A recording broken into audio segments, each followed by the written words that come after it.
I'd like I said, your interview with the early interview you had with Damion. And I'm listening to him, and he doesn't owe me nothing besides respect, because I feel, excuse me, I feel that if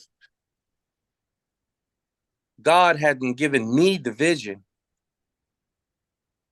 to create a group like Guy, literally create, going around bringing Teddy in, finding Aaron, writing the songs, I always dressed like that, always. What group would he fit in? What group would Damion, if Aaron wasn't his brother, what group, what place would he have? He wasn't in no singing group. This is not what he did as a child. He never picked up instruments. He played the drums a little bit, but you don't see that displayed in concerts or whatever. You see him on the timbales a little bit, and the drums and hitting the cymbal and the crash cymbal, but other than that, he's dancing. And I'm like, okay, what other group with a long gray beard would you fit in? If you wasn't singing, and I know it sounds like I'm getting a little animosity, but what irked me, the fact you said, Timmy said, he saw the name Guy here, but I choose to believe Gene. And you're right. God has given us all free will. You can choose whatever you want to choose. But the truth of the matter is, I nowhere I seen it. I'm still married to the same woman. At the time, she was my girlfriend, Veronica. Wow. And we walked up on 125th. People laughed at the name Guy. Guy, because back then it was like, I don't understand. And there was a store right there on 125th Street and Morningside Avenue, between 8th and Morningside Avenue, that said Guy LTD, Guy Limited. And it was young men clothes. And back in 1987, it wasn't no high end store at all. But it was a boutique where you knew when you went in there, even the people in the neighborhood know you must have some money. You must have some dollars if you buying it. You know what I'm saying? Yeah. And so for him to say, I choose to believe it, you think I'm up here lying?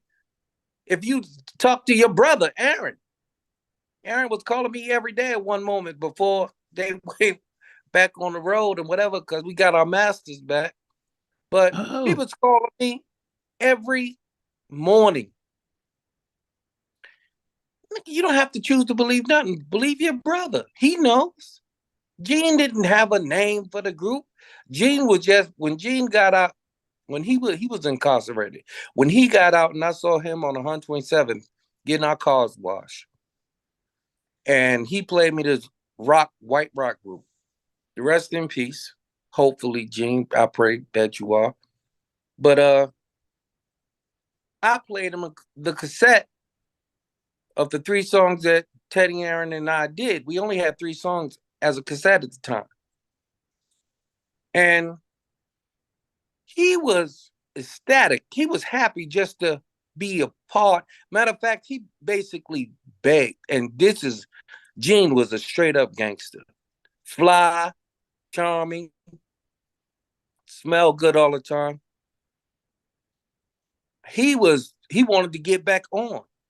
And he immediately, being that he was older and been in the business for so long and saw all of the ins and outs of it, he knew immediately there was something there.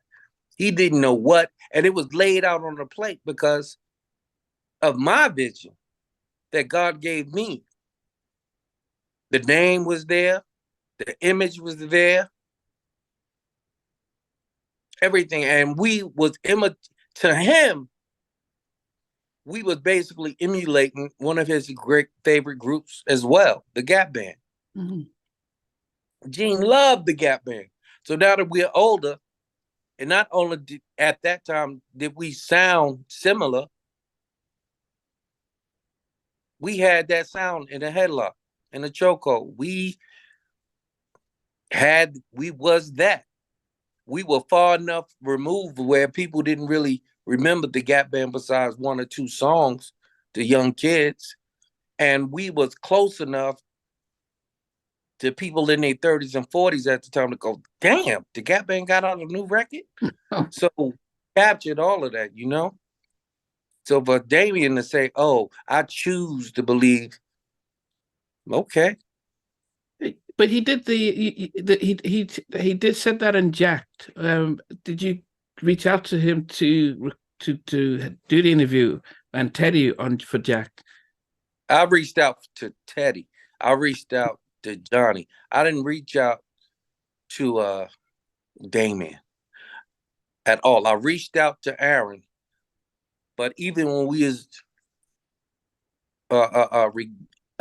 getting our masters back, it took them damn near a month or two to find Aaron. It took for Universal. Wow. For the lawyers, my lawyer, everybody lawyers. I think Teddy got on Damion because at the time Damion was living in Vegas near Teddy. And Damion went on a hunt. And a girl, I believe, a girl that Damion knew, one of Aaron's ex-managers or whatever reached out to Aaron. But it was hard to get in touch with him. But no, I didn't reach out to Damion. Oh, I didn't reach out. It's like they talking first the interview that Wondery did for Jack, it took like 2 months because they started out. I don't know whether it was intentional, deliberate, or whatever. I'm glad, even though I'm glad it came out for whatever. The interview started with me, with the hopes that they will get Teddy, because the nucleus of the Jack was Teddy and myself. Okay. And so once I said, no, it has to be bigger than that. It wasn't just Guy who was part of that New Jack Swing era. And I said, even though we was connected like tentacles, we had tentacles on the groups and the artists that was there. But it wasn't just Guy. And that's when they started to reach out or whatever. So no, I talked to Teddy and got him, involved in whatever. That's why I became a consultant producer on it, because I was like, I'm not doing this for free. Now, this y'all gig.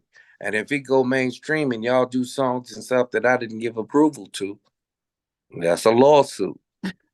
So, and it's just, that's how business is done. I wasn't being arrogant or nothing. It's like, I'm older now. We are older. It's about business. You ain't going to use our story to gain thousands and hundreds of thousands, and we don't know here. We just happy to see our documentary on hell. Hey guys, thanks for watching. Thanks for being part of the Halftime Chat community. Please remember to like, share, and subscribe. But most importantly, why don't you consider being a member? That's a way of supporting the channel, but also getting a lot of videos ahead of time, a lot of behind the scenes stuff, and some exclusive content that doesn't get shared. But anyway, thanks for watching, and thanks for being part of Halftime Chat.